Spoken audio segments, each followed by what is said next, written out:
త్రిత్వము తర్వాత 14వ ఆదివారపు ఆరాధన కార్యక్రమాన్ని ప్రారంభించుకుందాం. అన్ని కాలంబోలనున్న యెహోవాని నిన్నాదరంబరు కన్న తండ్రి, ఓ మా కన్న తండ్రి. వల్లేకెక్కిన మోక్ష వాసాలి సన్నూతు లున్నతమయ్యుండ మొన్నే నీకు నిన్ను ప్రకటన సేయ నిఖిలా లోకములను వన్నుగా చేసిన బలుడవీవే. ఉన్న లోకంబుల నుడుగాక కరుణాసం పన్నాతతో నేను ప్రభుడవీవే. అన్ని జీవుల నెరిగి ఆహారమే చూచు నున్న సర్వజ్ఞుడవు నీవే. ఎన్న సఖ్యముగాక ఉన్న లక్షణమూల సన్నూతించుటకునే చాలుదునా. పుట్టింప నీవంచు పోషింప నీవంచు కీర్తింప నీవంచు కీర్తింతును. వట్టి పనికి మాలి నట్టి మానవులాచి పట్టి రక్షింప బాధ్యుండవంచు. దట్టమైన కృపను దరిచేర్చ నాకిచ్చి పటాయి నిలచి ప్రభుడవంచు. గట్టడ చేగడ ముట్టుదను కనా పట్టు కొలది నిన్ను ప్రస్తుతింతు.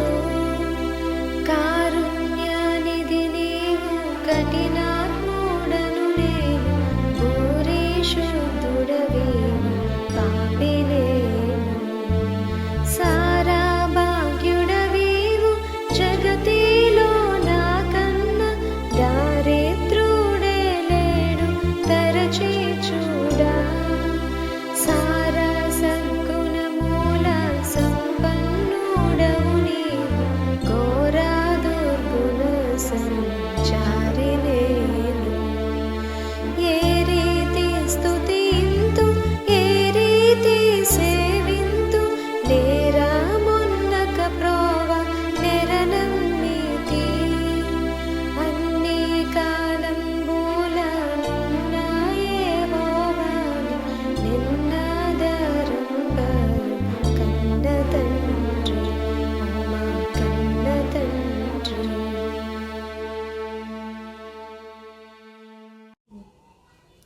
తండ్రి యొక్కయు కుమారుని యొక్కయు పరిశుద్ధాత్మ యొక్కయు నామమున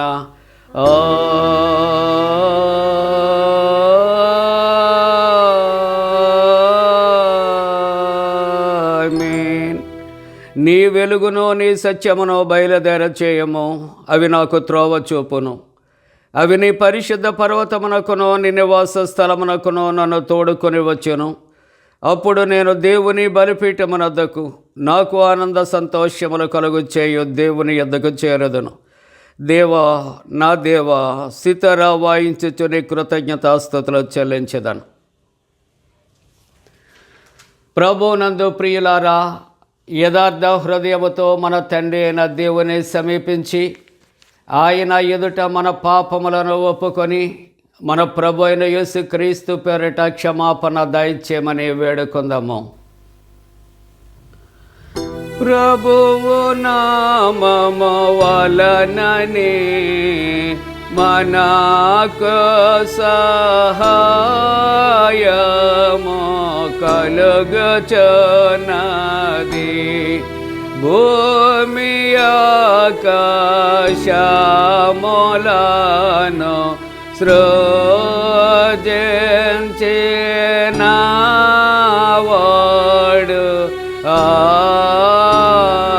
ఆయనే. ప్రభువు సన్నిధిని నా అతిక్రమములు నేను ఒప్పుకొందు నన్ను కొంటిని నీవు నా పాప దోషము పరిహరించేయనావు.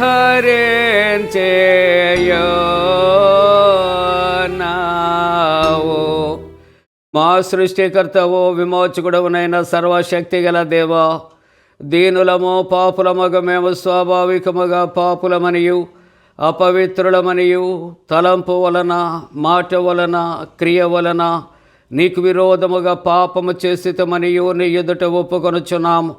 కావున మేము మా ప్రభు అయిన యేసుక్రీస్తు నిమిత్తమున నీ కృపను వెదకుచు వేడుకొనుచు మితిలేని కరికరము గల నీ యొద్దకు ఆశ్రయమునకే వచ్చుచున్నాము. మా కొరకు చనిపోటికై నీ జనతేక కుమారునిచ్చిన మిగిల కరుణగల దేవా, మమ్మను కనికరించి ఆయన నిమిత్తమున మా సమస్త పాపములకు క్షమాపణ దయచేయము.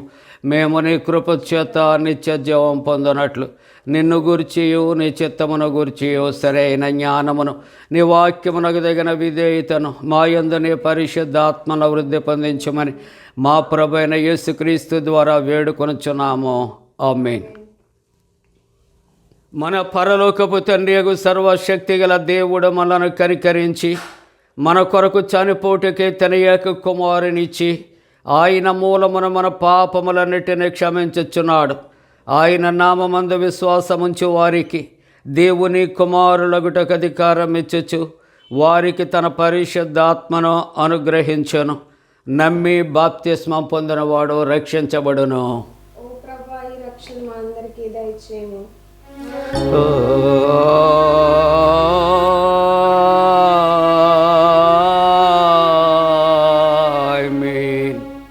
త్రిత్వము తరువాత 14వ ఆదివారము కొరకు ఏర్పాటు చేయబడిన ప్రారంభ గీతము.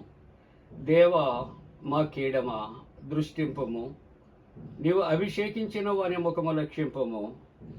నీ ఆవరణములలో ఒక దినము గడుపుట 1000 దినముల కంటే శ్రేష్టము. సైన్యములకు అధిపతి యెహోవా, నీ నివాసములు ఎంత రమ్యములు. యెహోవా మందిరావరణములు చూడవలనని నా ప్రాణము ఎంతో ఆశపడుచున్నది, అది సొమ్మసిల్లుచూ ఉన్నది. తండ్రికి కుమారునికి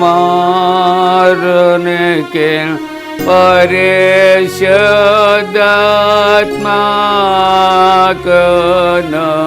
ఆదియందు ఎప్పుడు ఎల్లప్పుడు యుగ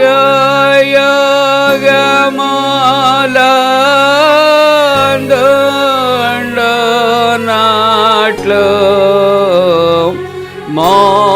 మహిమ కలుగునుగాక.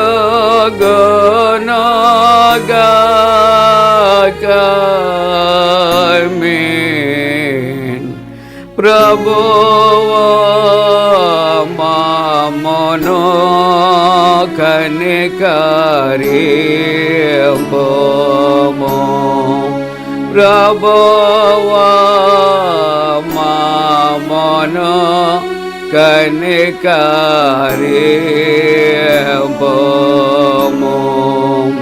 క్రీస్తు మమ్మును కనికరింపుము. క్రీస్తు మమ్మును కనికరింపుము.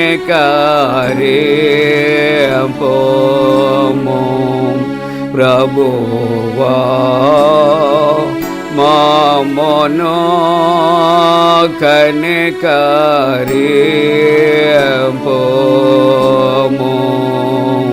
ప్రభువా మమ్మును కనికరింపుము.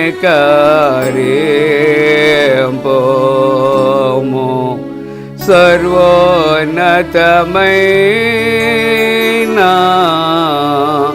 వానిలో దేవునికి మహిమా కలుగునుగాక. దేవునికి మహిమ కలుగునుగాక.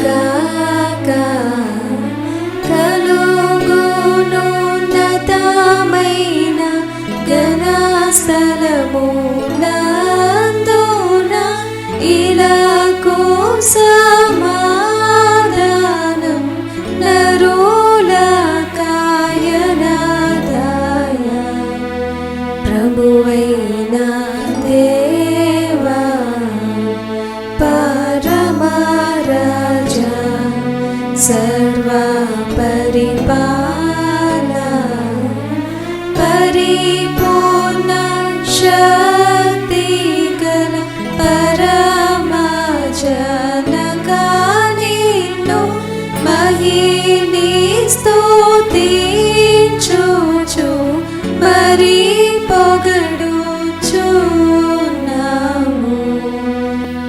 మహిమా పరచుచు ఆరాధించుచున్నాము నిన్ను మహిమాతిశయమును మదితలంచియు నీకు మహిమా స్తుతి కృతజ్ఞతానిచుచున్నాము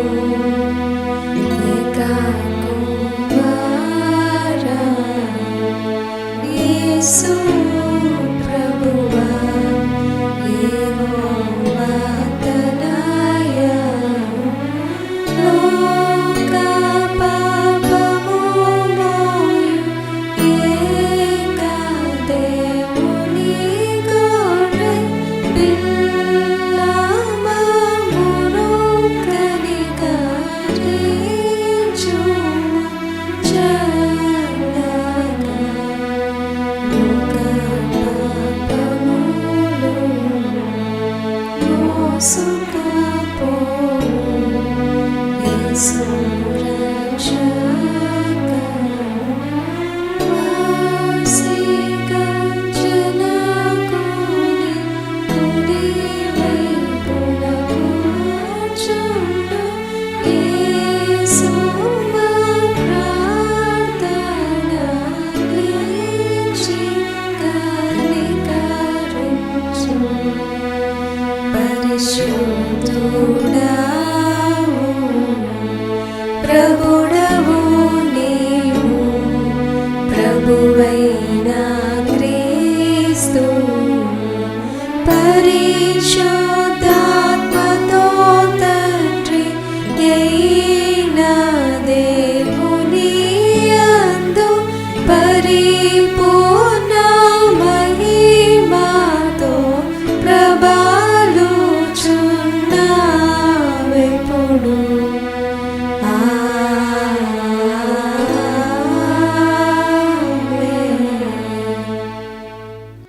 ప్రభు మీతో నుండుగాక.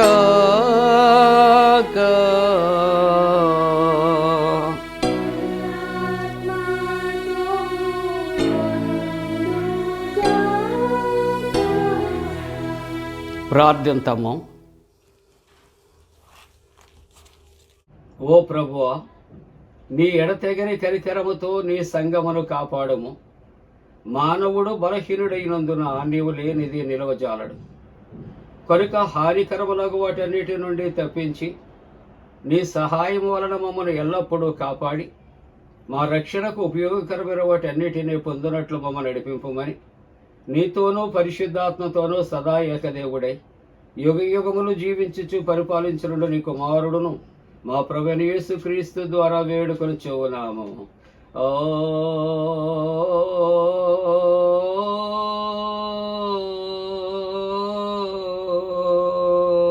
ఆమేన్. ప్రియులారా, త్రిత్వము తర్వాత 14వ ఆదివారం కొరకు ఏర్పాటు చేయబడిన పరిశుద్ధ లేఖనాలు చదవగా విందాం. ప్రియులారా, త్రిత్వం తర్వాత 14వ ఆదివారం కొరకు ఏర్పాటు చేయబడిన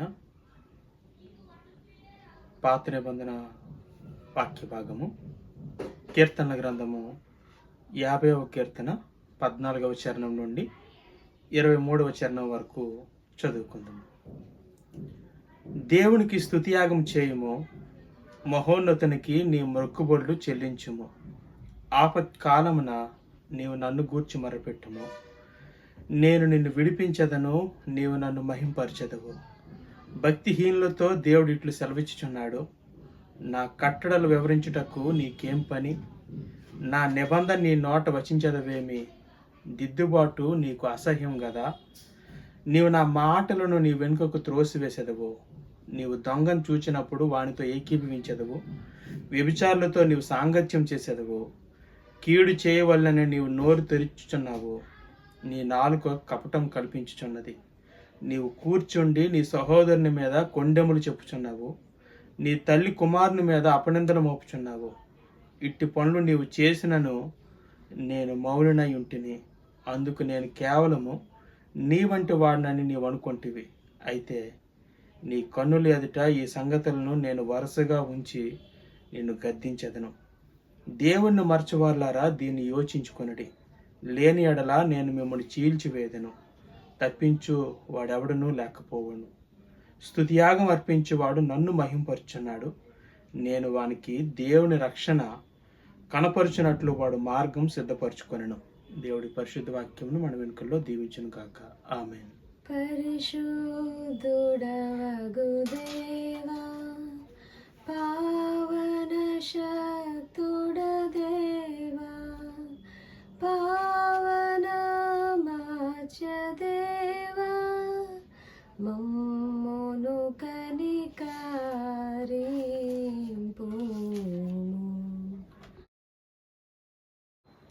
ప్రియులారా, ఈ దినం కొరకు ఏర్పరచబడిన పత్రిక పాఠ్యభాగము అపోస్తలుడైన పౌలు తిమోతికి రాసిన మొదటి పత్రిక 1వ అధ్యాయము 12వ వచనం నుండి 17వ వచనం వరకు చదువుకుందాము. పూర్వము దోషకుడును హింసకుడును హానికరుడైన నన్ను తన పరిచర్యకు నియమించి నమ్మకమైన వానిగా ఎంచినందుకు నన్ను బలపరిచిన మన ప్రభువైన క్రీస్తు యేసు కృతజ్ఞున్నై ఉన్నాను. తెలియక అవిశ్వాసం వల్ల చేసి తిను గనుక కనికరింపబడితిని. మరియు మన ప్రభు యొక్క కృపయు క్రీస్తు యేసునందున్న విశ్వాసమును ప్రేమయు అత్యధికముగా విస్తరించెను. పాపులను రక్షించుటకు క్రీస్తు యేసు లోకమునకు వచ్చినను వాక్యము నమ్మదగినదియు పూర్ణ అంగీకారమునకు యోగ్యమైనదియునై ఉన్నది. అట్టి వారిలో నేను ప్రధానుడను. అయినను నిత్య జీవము నిమిత్తము తనను విశ్వసింపబో వారికి నేను మాదిరిగా ఉండులాగున యేసుక్రీస్తు తన పూర్ణమైన దీర్ఘశాంతమును ఆ ప్రధాన పాపినైన నాయందు కనపరిచినట్లు నేను కనికరింపబడితిని. సకల యుగముల్లో రాజయ్యుండి అక్షయుడును అదృశ్యుడునగు అద్వితీయ దేవునికి ఘనతయు మహిమయు యుగయుగములు కలుగునుగాక. ఆమేన్. హల్లెలూయా, హల్లెలూయా, హల్లెలూయా.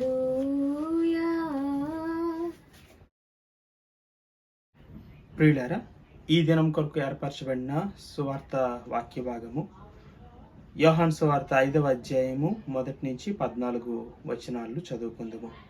ఓ ప్రభువా, నీకు మహిమ కలుగును గాక. అటు తర్వాత యూదుల పండుగ ఒకటి వచ్చెను గనుక యేసు యెరూషలేమునకు వెళ్ళెను. యెరూషలేములో గొర్రెల ద్వారం దగ్గర హెబ్రీ భాషలో బెతస్తా అనబడిన ఒక కోనేరు కలదు. దానికి 5 మంటపములు కలవు. ఆయా సమయములకు దేవదూత కోనేటిలో దిగి నీళ్లు కదిలించుట కలదు. నీరు కదిలింపబడిన పిమ్మట మొదట ఎవడు దిగునో వాడు ఎట్టి వ్యాధి గలవాడైనను బాగుపడును. గనుక ఆ మంటపముల్లో రోగులు, గుడ్డివారు, కుంటివారు, ఓచకాలు చేతులు గలవారు గుంపులుగా పడి ఉండిరి. అక్కడ 38 ఏండ్ల నుండి వ్యాధి గల ఒక మనుషుడుండెను. యేసు వాడు పడి ఉండట చూచి వాడప్పటికీ బహుకాలం నుండి ఆ స్థితిలో ఉన్నాడని ఎరిగి స్వస్థపడగోర్చున్నావా అని వాడిని అడుగగా ఆ రోగి, అయ్యా, నీళ్లు కదిలింపబడినప్పుడు నన్ను కోనేటిలోనికి దించుటకు నాకు ఎవడనూ లేడు గనుక నేను వచ్చినంతలో మరి ఒకడు నాకంటే ముందుగా దిగునని ఆయనకు ఉత్తరమిచ్చాను.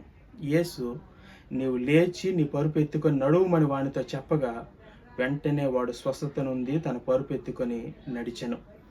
ఆ దినము విశ్రాంతి దినము గనుక యూదులు, ఇది విశ్రాంతి దినం కదా, నీవు నీ పరుపు పెట్టుకొనదగదే అని స్వస్థత నొందిన వానితో చెప్పిరి. అందుకు వాడు, నన్ను స్వస్థపరిచిన వాడు నీ పరుపెత్తుకొని నడుమని నాతో చెప్పినను. వారు, నీ పరుపెత్తుకొని నడుమని నీతో చెప్పిన వాడు ఎవడని వాడిని అడిగిరి. ఆయన ఎవడో స్వస్థత నొందిన వానికి తెలియలేదు.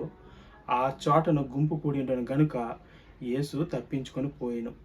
అటు తర్వాత యేసు దేవాలయంలో వారిని చూచి, ఇదిగో స్వస్థత నొందితివి, మరి ఎక్కువ కీడు నీకు కలుక్కుంటున్నట్లు ఇకను పాపం చేయకమని చెప్పగా, చదవని వాక్య భాగము దేవుడు మన వెనుకల్లో దీవించును గాక. ఆమేన్. ఓ క్రీస్తు నీకు స్తోత్రము కలుగును గాక. ప్రియులారా, అందరము కలిసి అపోస్తుల విశ్వాస ప్రమాణాన్ని ఒప్పుకుందాం. భూమి ఆకాశములను సృజించిన సర్వశక్తి గల తండ్రి అయిన దేవుని నమ్ముచున్నాను. ఆయన కుమారుడును మన ప్రభు అయిన యేసుక్రీస్తు నమ్ముచున్నాను. ఈయన పరిశుద్ధ ఆత్మలను గర్భమున ధరింపబడి కన్యైన మరియకు పుట్టి పొంతి పిలాతు అధికారము క్రింద శ్రమపడి సిలువేయబడి చనిపోయి సమాధి చేయబడనని అదృశ్య లోకములోనికి దిగిననియు చనిపోయిన వారిలో నుండి 3వ దినమున లేచి పరలోకమునకెక్కి సర్వశక్తి గల తండ్రి దేవుని కుడి చేతి వైపున కూర్చుండి ఉన్నాడని సజీవులకును మృతులకును తీర్పు చేయటకు అక్కడ నుండి వచ్చిననియు నమ్ముచున్నాను. పరిశుద్ధ ఆత్మ నమ్ముచున్నాను. పరిశుద్ధ క్రైస్తవ సంఘముకు పరిశుద్ధుల సహవాసమును పాపక్షమాపణయు శరీర పునరుద్ధానమును నిత్య జీవమును నమ్ముచున్నాను. ఆమేన్. జీవాహారమారం చిరజీవనమునిచి జీవితాక్షుదతి చూము జీవన పదములో చీకటి పడోవేళ జీర్ణించుకొని పోవు జీవితాశలబెంచ జీవాహారమారం చిరజీవనమునిచి జీవితాక్షుదతి చూము విందు గృహమునకేగి వీక్షింతు భ్రమతోని వివిధ సుభోజంబులం విచ్ఛిన్నమైనని విమలా దేహపు విందు వికలంబౌ మనసుతో వినుతించి తినుచుందు జీవాహారమారం చిరజీవనమునిచి జీవితాక్షుదతి చూము ఆత్మాంతఃపురములో ఆంతర్యగదిలోన ఆరాధింతు నీ నామము అలనాటి నీ రక్త నవనిబంధన నేడు అపురూపమై నాలో అవతరించును దేవా జీవాహారమారం చిరజీవనమునిచి జీవితాక్షుదతి చూము. మన తండ్రి అయిన దేవుని నుండి ప్రభు అయిన యేసుక్రీస్తు నుండి కృపయు సమాధానము కలుగునుగాక. ఆమేన్. ప్రియమైన దేవుని కుటుంబీకులారా, త్రిత్వము తరువాత 14వ ఆదివారపు ఆరాధన కార్యక్రమంలో పాల్గొని ప్రభువుని ఆరాధిస్తున్న ప్రతి కుటుంబానికి విశ్వాసికి కూడా యేసుక్రీస్తు ప్రభు పరిశుద్ధ నామమున పండు prince and sisters YouTube channel ద్వారా శుభాలు మేము తెలియచేస్తూ ఉన్నాం. మీ కొరకు ప్రార్థన చేస్తూ ఉన్నామండి. మీరంతా క్షేమంగా ఉన్నారు కదా, సంతోషంగా, ఆనందంగా, ఆరోగ్యంగా ఉన్నారు కదా. దేవునికి వందనాలు చెల్లిస్తూ ఉన్నాం. మరి యొక్క పునరుద్ధాన ఆదివారపు ఆరాధన కొరకు ఏర్పాటు చేయబడిన పరిశుద్ధ లేఖనాలు కలిసి చదువుకున్నాం.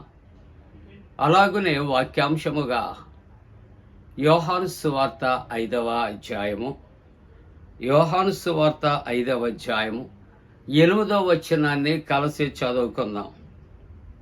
యేసు, నీవు లేచి నీ పరుపెత్తుకుని నడువుమని వానితో చెప్పాను. ప్రార్థన చేసుకుందాం. పరిశుద్ధుడా, పరిశుద్ధుడా, పరిశుద్ధుడా, నీకు వందనాలు, స్తోత్రాలు చెల్లిస్తూ ఉన్నా. ప్రభువా, ఇదిగో తండ్రి, ఆరాధనలో నేను ఘనపరుస్తున్న ప్రతి కుటుంబము ఆశీర్వదించి దీవించమని ప్రార్థిస్తున్నా. నీ సేవకుని నిలవబెట్టారు, మరుగుపరచండి, మాట్లాడండి. యేసు ప్రభు దివ్య నామమున వేడుకొనుచున్నాము తండ్రి, ఆమేన్. ప్రియమైనటువంటి దేవుని యొక్క కుటుంబమా, ఈ ఉదయకాలపు ఆరాధనలో మన వాక్యాన్ని కలిసి ప్రార్థనాపూర్వకంగా ధ్యానిస్తూ ఉన్నాం. మానవ జీవితంలో ఎంత ఆస్తిపాస్తులు ఉన్నా, అష్టైశ్వర్యాలు ఉన్నా, లేక మేడలు మిద్దెలు ఉన్నా, ఆరోగ్యము లేకపోతే ఆనందము కలగదు. కాబట్టి ఆనందముగా ఉండాలి, కుటుంబం సుఖ సంతోషాలతో ఉండాలి అంటే భౌతిక సంబంధమైన జీవితంలో ఆరోగ్యము మనకు కావాలి. అందుకే పెద్దలు చెప్పే మాట, ఆరోగ్యమే మహాభాగ్యం. దాన్ని ఇంగ్లీష్లో హెల్త్ ఈజ్ వెల్త్ అనే మాట వాడుతూ ఉంటారు. కాబట్టి లోకములో అనేక రీతులలో అనేక విధములైన అనారోగ్యాలతో ఉన్నటువంటి వారు లేకపోలేదు. యేసుక్రీస్తు ప్రభు తన యొక్క పరిచర్యలో టీచింగ్, ప్రీచింగ్, హీలింగ్, ఈ విధమైన పరిచర్య ఆయన జరిగిస్తూ అనేక మందిని ఆయన దర్శించి వారితో మాట్లాడి, వారిని ముట్టి, వారి విశ్వాసాన్ని బలపరిచి వారిని ప్రభు స్వస్థపరిచాడండి.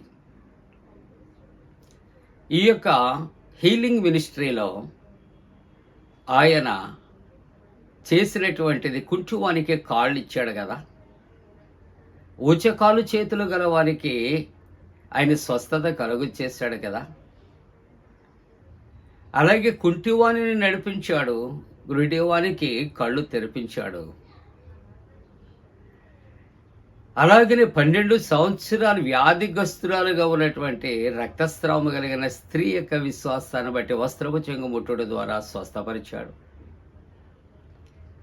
మరి ఈ సమయంలో 38 సంవత్సరముల నుండి వ్యాధితో అక్కడ పడి ఉన్నటువంటి వ్యక్తిని ఆయన వెళ్ళి, నువ్వు స్వస్థపడగోరుచున్నావా అని అడిగి ప్రేరేపించి తన పరుపెత్తుకుని తను నడిపించిన దేవుడు. కాబట్టి మానవుని యొక్క జీవితంలో ఎంత కోట్లకు పడగెత్తిన ఆస్తి ఉన్నా తనకు అనారోగ్యము కలిగితే సుఖ సంతోషాలు కొదువైపోతాయి.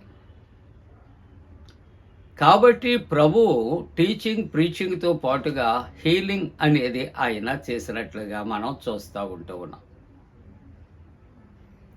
దేవుని యొక్క వాక్యములో కూడా ఆయన అనేక మందిని దర్శించి అంటాడు, నీ విశ్వాసము నిన్ను స్వస్థపరిచింది. ఎవరి ఎడల విశ్వాసము? క్రీస్తు ప్రభు స్వస్థపరిచే దేవుడికి నమ్మిక కావాలి. దైవవాక్యం అంటుంది, నమ్ముట నీ వలనైతే నమ్మువానికి సమస్తము సాధ్యము అని దేవుని యొక్క వాక్యము సెలవిస్తూ ఉంటున్నది. కాబట్టి కొంతమంది వైద్యుల యొక్క ఒక మంచి మాట జ్ఞాపకం చేసుకుంటున్నప్పుడు, డాక్టర్ ట్రీట్స్, చెప్పండి గాడ్ హీల్స్. వైద్య పరిచర్య జరిగించేది డాక్టర్ గారు అయితే, స్వస్థపరిచేది దేవుడు. కాబట్టి మన దేవుడు స్వస్థపరిచే దేవుడు. కొన్ని పరిస్థితులు ఎంతో గొప్ప డాక్టర్లు కూడా పేషెంట్ని చూచి, వయసు పెరిగింది, వయసు పెద్దది, మెడిసిన్ యాక్సెప్ట్ చేయట్లేదు, బాడీ సహకరించడం లేదు,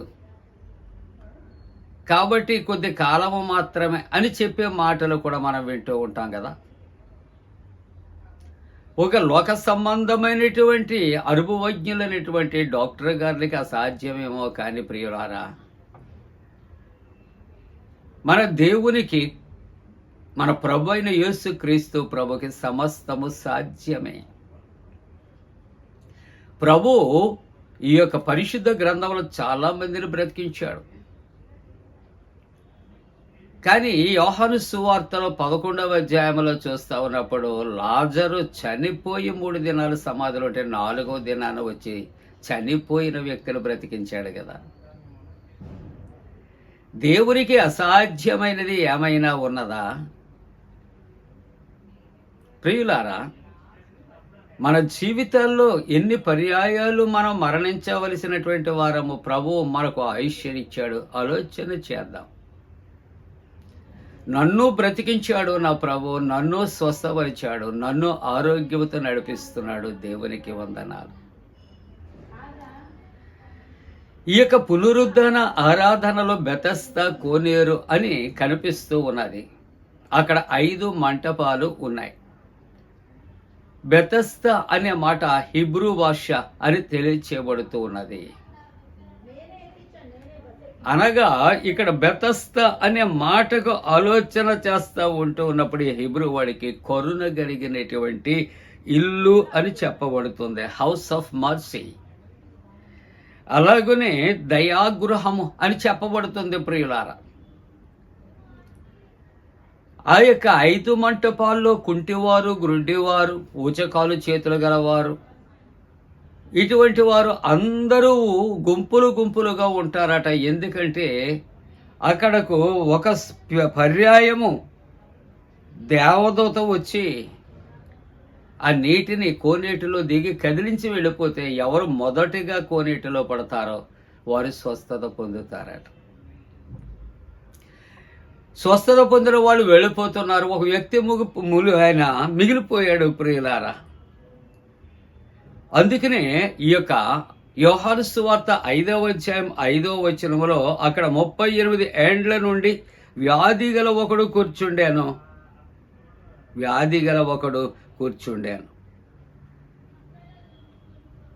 యెరూషలేములో గొర్రెల ద్వారము దగ్గర, హిబ్రూ భాషలో బెతస్దా అనబడిన కోనేటి దగ్గర, అక్కడ 5 మంటపాల్లో రోగులు వారు కూర్చున్నారు. స్వస్థత అనేది ఒకవేళ మనం ఆశించిన రీతిలో మన యొక్క కార్యకలాపాలను బట్టి స్వస్థత కలిగదండి, దేవుని యందు విశ్వాసం ఉంచితే మాత్రము తప్ప. అందుకని డాక్టర్ పెయిన్ ఆయన అంటాడు, రోగికి స్వస్థత, చెవిటి వానికి వినికిడి, మూగవానికి నోరు, గురుడి వానికి చూపు, మృతుడికి జీవము, పాపికి రక్షణ కలిగిస్తుంది. ఏమిటి అంటే ప్రార్థన, ప్రార్థన, ప్రార్థన.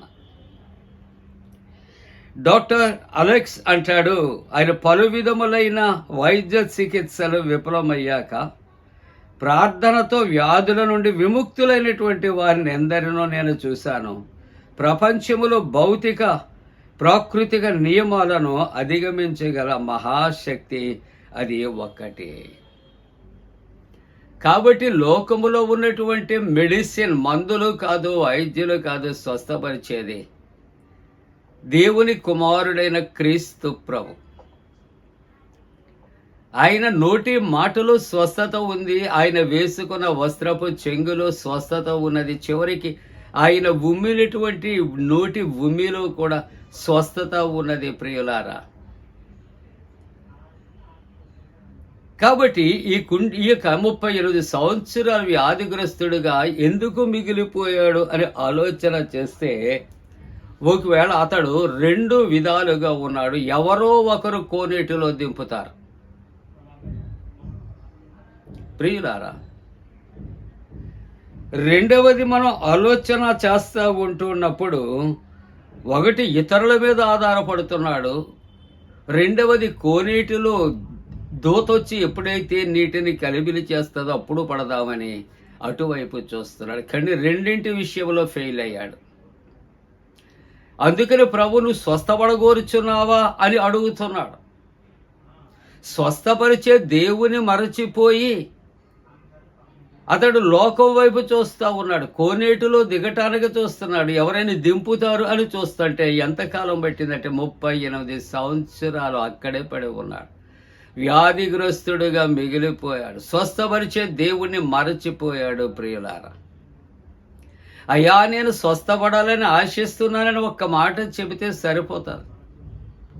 కానీ ఏమంటున్నాడంటే నన్ను కోనేటిలోనికి దించటానికి ఎవరూ లేరు. నిన్ను ఎవరైనా ప్రశ్న అడిగారా? నువ్వు స్వస్థపడాలని ఇష్టపడుతున్నావా? అందుకే 38 సంవత్సరాలు వెయిటింగ్ లిస్ట్లో ఉండిపోయాడు. ఇంకెన్ని సంవత్సరాలు ఉండిపోతున్నాడు మనకు తెలియదు. అనేక మంది వచ్చారు, వెళ్ళిపోతూ ఉన్నారు. ప్రియమైన దేవుని బిడ్డలారా, నిన్ను స్వస్థపరిచే దేవుడు ఇదిగో నీతో ఉంటాడు. నువ్వు గుర్తిస్తున్నావా? నువ్వు స్వస్థపడటానికి ఆశపడుతున్నావా? నీ దేవుడు నిన్ను స్వస్థపరచాలని నువ్వు కోరుకుంటున్నావా? అందుకని దేవుని యొక్క వాక్యంలో చూస్తూ ఉంటూ ఉన్నప్పుడు 118వ కీర్తన 8, 9 వచనాలు 2 మాటలు జ్ఞాపకం చేసుకుంటే, మనుష్యులను నమ్ముకొనుట కంటే యెహోవాను ఆశ్రయించుట మేలు. ఎవరిని నమ్ముకుంటూ కంటే అండి? మనుష్యులను నమ్ముకొనుట కంటే యెహోవాను ఆశ్రయించుట మేలు. ఎవరన్నా దింపుతారేమో చూస్తున్నారు. ఎవరు స్వప్రయోజనం వాళ్ళు చూసుకుంటున్నారు. ఎవరికి వాళ్ళు స్వస్థత పడాలని అందరికన్నా ముందు దూకాలని ప్రయత్నం చేస్తున్నారు. కాబట్టి ఆ ప్రయత్నం వ్యర్థం. అలాగే రాజులను నమ్ముకున్నటి కంటే యెహోవాను ఆశ్రయించటం మేలు. నువ్వు ఆ దేవుని ఆశ్రయించలేదు, కానీ నిన్ను చూచి ఆ కనికరము కలిగిన ఆ ప్రదేశములో దేవుడు నిన్ను కనికరించి అడుగుతున్నా, నువ్వు స్వస్థపడగోరుచు ఉన్నావా? నువ్వు బాగుపడాలని నువ్వు ఆశపడుతూ ఉంటూ ఉన్నావా? నిర్గమకాండము 15వ అధ్యాయం 26వ వచనములో దైవవాక్యం అంటూ ఉన్నది, నిన్ను స్వస్థపరచు యెహోవాను నేనే.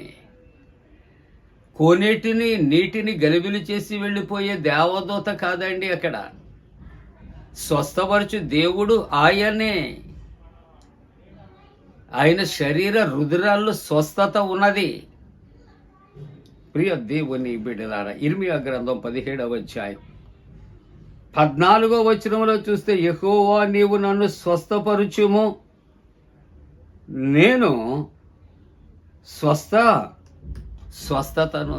దేవుడా, దేవా, నువ్వు నన్ను స్వస్థపరిస్తే నేను స్వస్థత పొందుతాను. నువ్వు స్వస్థపరచకపోతే నాకు స్వస్థత లేదు. ప్రియులారా, తాత్కాలికంగా ఒకవేళ వైద్యుల మీద మందుల మీద ఆధారపడితే తాత్కాలికంగా నీకు ఒకవేళ తగ్గుతుందేమో, కానీ అది రిపీట్ అవటానికి కారణం ఏమిటి అంటే, ఉదయకాలం నువ్వు ప్రభువు యందు విశ్వాసం ఉంచలేదు, దేవుని యందు నమ్మిక ఉంచలేకపోతూ ఉన్నావు. యెహోవా యందు నమ్మిక ఉంచుము అని దైవవాక్యం. స్వస్థపరిచేవాడు నేను అంటున్నాడు.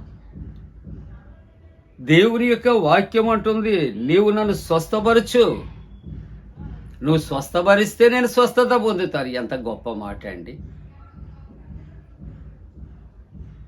నయమానితో చెబుతున్నాడు, కుష్ఠ వ్యాధిని ఆయన స్వస్థపరిచాడు నోటి మాట చెప్పి. హిజ్కియా మరణాన్ని నోటి మాటతో కొట్టివేసి 15 సంవత్సరాలు ఆయుష్ ఇచ్చాడు. చనిపోయిన లాజరుకు ఆయన నోటి మాటతో లేవదీసి ఉన్నాడు. ఇంతకన్నా ఘనమైన కార్యాలు లోకములో మనం చూడగలమా, వినగలమా? ప్రియులారా, మనుష్యులకు ఒక సామెత ఉంది, దూరపు కొండలు నునుపట్టండి. ఎక్కడో ఎవరో ఏదో చేస్తారంటే పరుగులు పెడతాం తప్ప ప్రక్కన ఉన్నటువంటి వాటిని మనం అలక్ష్యం చేస్తూ ఉంటాం. You must ignore it. వాటిని విడిచిపెట్టి మళ్ళీ తిరిగి ఎక్కడికి వస్తామంటే అక్కడికే వస్తాం. ఆయన స్వస్థపరిస్తే నువ్వు స్వస్థత పొందుతావు. అదర్వైజ్ నువ్వు ఎక్కడ ఫారిన్ కంట్రీస్ వెళ్ళినా, ఫారిన్ రిటర్న్స్ దగ్గరికి వెళ్ళినా నో ఛాన్స్ టు హీల్. ఎటువంటి అవకాశం ఉండదండి స్వస్థత పొందుతానికి. నీ దగ్గరకు వచ్చిన నీ దేవుని మర్చిపోయి నువ్వెక్కడికెక్కడికో ప్రయాసపడి తిరుగుతూ ఉంటున్నావు. నీ దేవుడు మాత్రం నీతో ఉన్నాడు. నీవు అడిగితే చేస్తానికి, నువ్వు ప్రార్థిస్తే నీ ప్రయోజనం కలుగుతుంది. యేసుక్రీస్తు ప్రభు కొరకు ఒక మాట ఆలోచన చేస్తే hour God is a great healer. ఆయన స్వస్థపరిచే దేవుడు అండి, నో డౌట్ ఎట్ ఆల్. ఆయన ఎటువంటి వాడు అని ఆలోచన చేస్తే ఏదో ఒక డిపార్ట్మెంట్కి హెడ్ కాదండి. మానవ శరీర సంబంధమైన ప్రతి వ్యాధి బాధలకు హెడ్ ఆఫ్ ది డిపార్ట్మెంట్ ఎవరంటే Yesayya. Is a master of doctor, is a doctor of medicine, is a physician, is a surgeon, is a anaesthetist. ప్రియమైన దేవుని యొక్క బిడ్డలారా, అంతేకాదు ఈజ్ ఎ గ్రేట్ కౌన్సిలర్. నీ వ్యాధి నీ బాధ నుండి నువ్వు తప్పింపజేయాలంటే ఉదయకాలం ఎక్కడికి వెళ్ళదు. ఇదిగో ప్రభు నీతో నాతో మాట్లాడుతున్నాడు. ఆయన దగ్గరికి వెళదాం. ఆయన మనలను రక్షిస్తాడు, స్వస్థపరుస్తాడు. ఆయన మనకు బ్రతికిస్తాడు, జీవం ఇస్తాడు. కానీ మనం ఏం చేస్తామంటే దగ్గర ఉన్న వాటికి విలువనివ్వం. ఎక్కడో కనిపించినటువంటి వాటిని ఊహించుకొని ఏమండి పిల్లిని పులిగా చూస్తాం తప్ప దగ్గరున్న పులిని మనం పిల్లిగానే గమనిస్తాం. ఆల్మైటీ గాడ్, మన దేవుడు మనతో ఉన్నాడు, మనతో ఉన్నాడు, మనతో ఉన్నాడు. ఎక్కడికో నువ్వు ప్రయాసతో పరుగులు పెట్టక్కర్లేదు. తిరిగి ప్రభు దగ్గరికి రా. ప్రభు నిన్ను దర్శిస్తాడు, నిన్ను ముట్టుకుంటాడు, నిన్ను స్వస్థపరుస్తాడు. No doubt at all. It is very sure. ప్రియులారా, ఆయన భౌతికపరమైన స్వస్థత ఇస్తాడు. అంతేకాదు other side of the coin, ఆయనలో ఉన్న గొప్పతనం ఈ లోకములో ఒకవేళ నాకు షుగర్ లేదండి, బీపీ లేదండి, ఆ ట్రబుల్ లేదండి, ఈ ట్రబుల్ లేదంటే దేవుడికి వందనాలు. కానీ ప్రపంచంలో ఉన్న మానవులందరికీ ఒక రోగం ఉందండి, కనిపించిన రోగం. ఏంటో తెలుసా? పాప రోగము. ఆ పాప రోగము చేత బాధపడుతూ ఉంటాడుగా, దాని నుండి విడుదల చేసేవాడు ప్రభువే. దానికి విరుగుడు క్రీస్తు రక్తమే. క్రీస్తు రక్తములో మనల్ని కడుగుతూ ఉంటాడు. కాబట్టి ఉదయకాలం ఆయన అంచు ఉన్నటువంటి మాటలు ఆలోచన చేస్తూ ఉంటూ ఉన్నప్పుడు ప్రియ దేవుని బిడ్డలారా, ప్రభు అంటున్నటువంటి ఒక చక్కటి మాటను ఆలోచన చేస్తూ ఉంటుండగా యేసు అంటున్నాడు, నీవు లేచి నీ పరుపెత్తుకొని నడువమని వానితో చెప్పగా 9వ వచనంలో దైవవాక్యం అంటుంది, వెంటనే వాడు స్వస్థత పొంది 38 సంవత్సరాల నుండి కదల్లేక మెదల్లేక కొట్టుమిట్టులాడుతున్నటువంటి వ్యక్తి దగ్గరకు యేసయ్య వచ్చి నువ్వు స్వస్థపడగోరుచున్నావా అని చెప్పి ఆయన అంటాడు, యేసు నీవు లేచి, మొట్టమొదట మాట చూస్తూ ఉంటున్నప్పుడు అక్కడ నీవు లేచి మొదటిది నువ్వు చేయవలసింది నువ్వు ఉన్న స్థలము నుండి నువ్వు లేవాలి. అతని పరుపు 38 సంవత్సరాలు సుఖాన్ని ఇచ్చిందండి. ఏమండి, సోమరిగా ఉంటూ ఉన్నాడు, పరుపుని నమ్ముకున్నాడు, దేవుణ్ణి నమ్ముకోలేదు. కాబట్టి ప్రభు అంటాడు, ఆ పరుపు ఎత్తుకో, నువ్వు లేచి నీ పరుపు ఎత్తుకొని 3వ మాట అంటాడు, నువ్వు నడువుమని వానితో చెప్పగా 9వ వచనంలో వెంటనే 38 సంవత్సరాలు కొట్టిమిట్లాడుతున్నటువంటి వ్యాధిగ్రస్తుడట ఎప్పుడు లేచాడండి? వెంటనే ఆ కుంచివాడు ఎప్పుడు లేచాడండి? పేతురు యోహానులు చేయబట్టి లేపినప్పుడట దిగ్గున లేచి అతడు చీలమండలు బలపడి, పుట్టిగురుడ్డివాడు అంటున్నాడు, దావీదు కుమారుడు నన్ను కరుణించు అన్నప్పుడు, నీకేం కావాలి అయ్యా? నేను గుడ్డివాడను, నాకు ఇదిగో కంటికి దృష్టి కలుగు చేయంటే దృష్టి పొందమన్న వెంటనే కంటికి దృష్టి వచ్చింది. ప్రియమైన దేవుని బిడ్డలారా, నువ్వు 3 నెలలు వాడాలి, 6 నెలలు వాడాలి, సంవత్సరం వాడాలి అని ప్రోగ్రామ్ ఎక్స్టెండ్ చేస్తారు లోకస్తులు తప్ప, ఏదైనా వాళ్ళు చెప్పినటువంటి టైంకి స్వస్థత వస్తుందా ఆలోచన చేయట్స్ నాట్ ఏ క్రిటిసిజం. దేవుని యొక్క ఘనతను నేను కోరుతా ఉన్నాను. కాబట్టి వెంటనే స్వస్థత నుండి తన పరుపు ఎత్తుకొని నడిచేను. కాబట్టి దేవుని యొక్క వాక్యములో చూస్తూ ఉంటూ ఉన్నప్పుడు ప్రియ దేవుని బిడ్డలారా, ఇక్కడ ప్రభు ఆయన స్వస్థపరిచాడు. కాబట్టి దేవుని యొక్క వాక్యములో 14వ వచనము 5వ అధ్యాయములో చూస్తూ ఉంటూ ఉన్నప్పుడు మనము స్వస్థత పొందినప్పుడు దేవునికి కృతజ్ఞతలు చెల్లించాలి. ఆ కుంచివాడట దిగ్గున లేచి దేవాలయములోనికట పరుగున వెళ్ళి గంతులు వేసి స్తుతించాడట. ఈ 38 సంవత్సరాల వ్యాధిగ్రస్తుడు స్వస్థత పొందిన తరువాత యేసు ప్రభుట దేవాలయంలో వాణిని చూచాను. Praise the lord. అతడు స్వస్థత లేక లోకాన్ని నమ్ముకున్న 38 సంవత్సరాలు కూడా లోకములోనే ఉన్నాడు.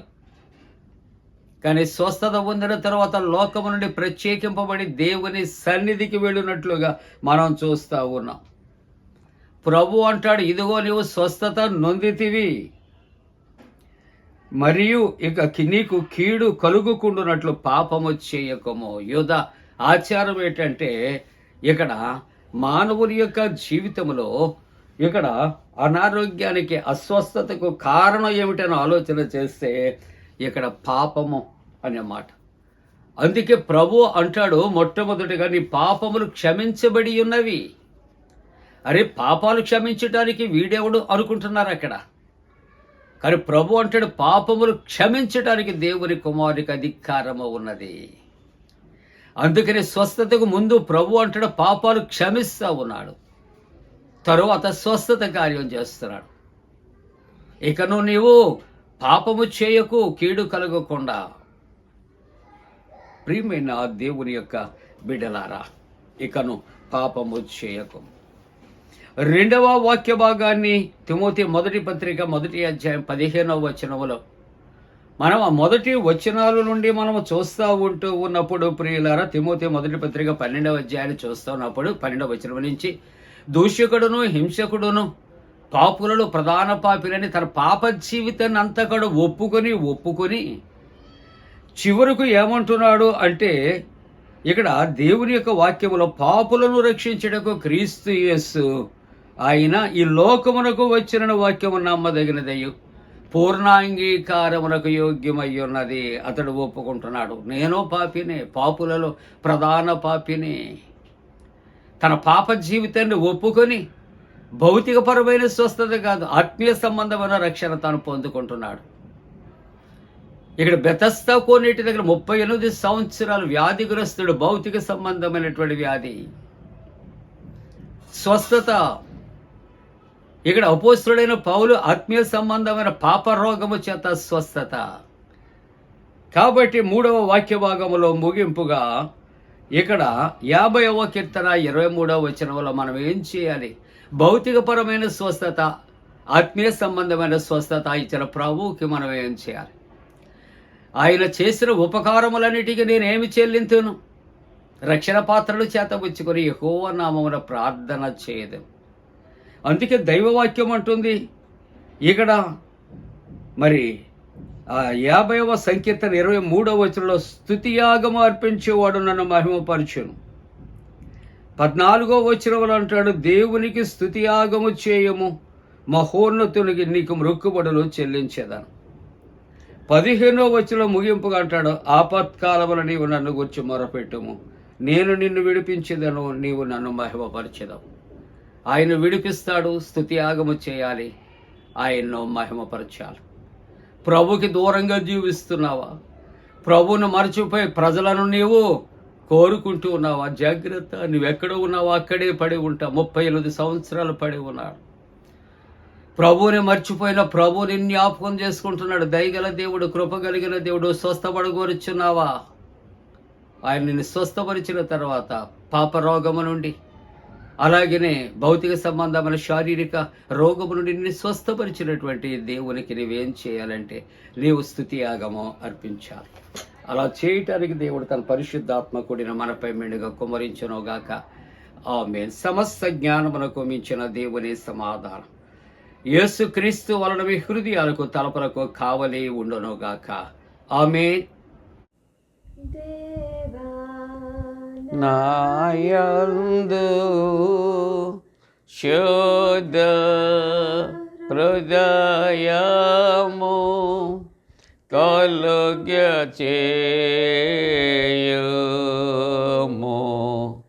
నాయంతరంగములో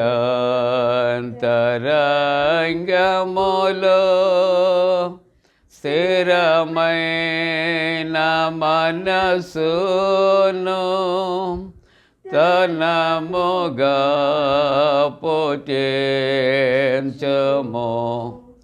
నీ సన్నిధానములో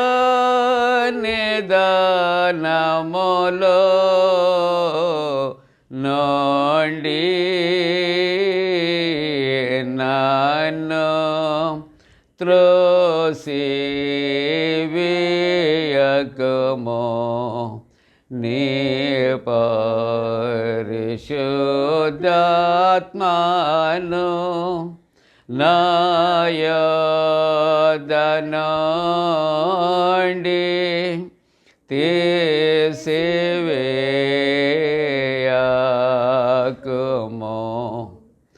నిరక్షణానంద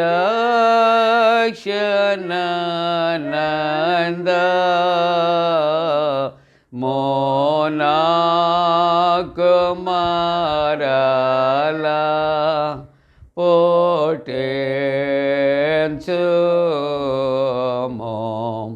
సమాతి గల మనసు కలుగ చేసి నన్ను దృఢపరచుము.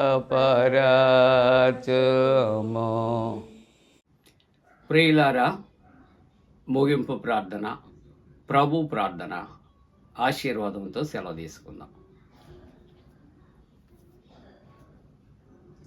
ప్రార్థింతము. త్రియేక దేవ, మీకు స్తోత్రాలు. నీవిచ్చిన వాక్యమును తండ్రి ఆశీర్వదించి దీవించి నాయనా మా హృదయాల్లో పాలించినట్లు కృప చేయండి. నాయనా, వాక్య ధ్యానాల్లో ఉన్నటువంటి మేము వినిన వాక్యానుసారముగా మేము జీవించటానికి కృప చేయమని ప్రార్థన చేస్తూ ఉన్నాం. జన్మదినాలు, వివాహ దినాలు జరుపుకుంటున్న కుటుంబాలను ఆశీర్వదించండి, దీవించండి. ప్రభువా, ఇదిగో తండ్రి, ఇంటర్వ్యూస్లో ఉన్నటువంటి బిడ్డలకు దేవా వారి ప్రార్థన ఆలకించి వారికి జయము కలుగు చేయండి. అలాగే నీట్ ఎగ్జామ్ నాయనా, ఇదిగో తండ్రి, రాసిన బిడ్డలు, ఎంసెట్ రాసిన బిడ్డలు వారి యొక్క నా ప్రభా ఇదిగో తండ్రి కౌన్సిలింగ్ కొరకు నా తండ్రి ప్రార్థన చేస్తాను.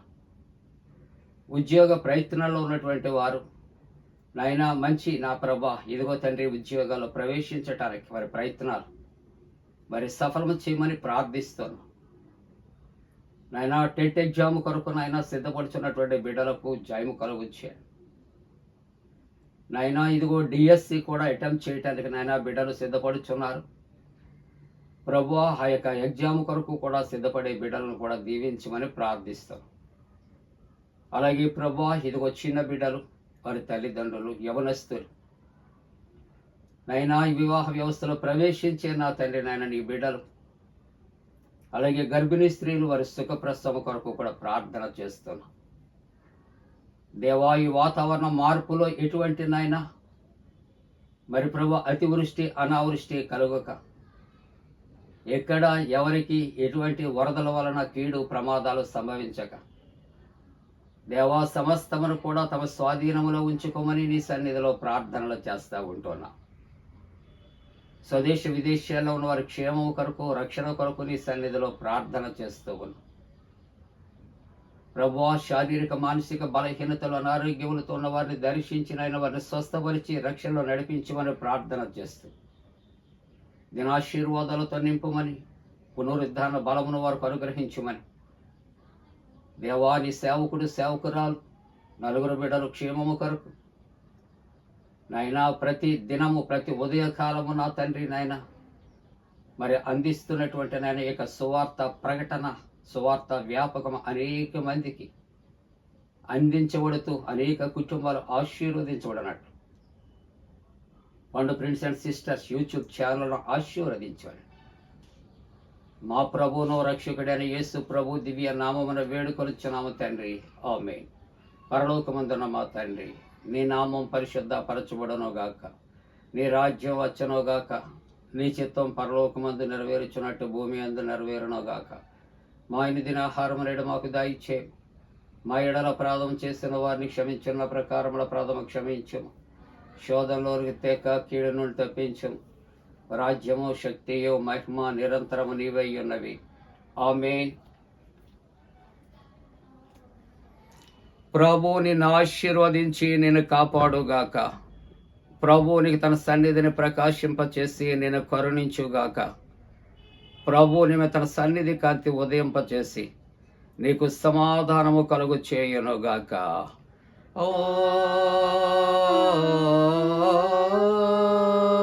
ఆమేన్.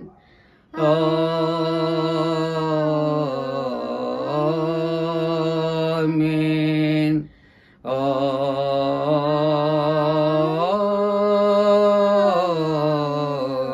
ఆమేన్. మేలాని యేసు దేవుని స్తుతించు సర్వ సృష్టియు, స్తుతించు మోక్ష సైన్యము, పితృపుత్ర శుద్ధాత్మల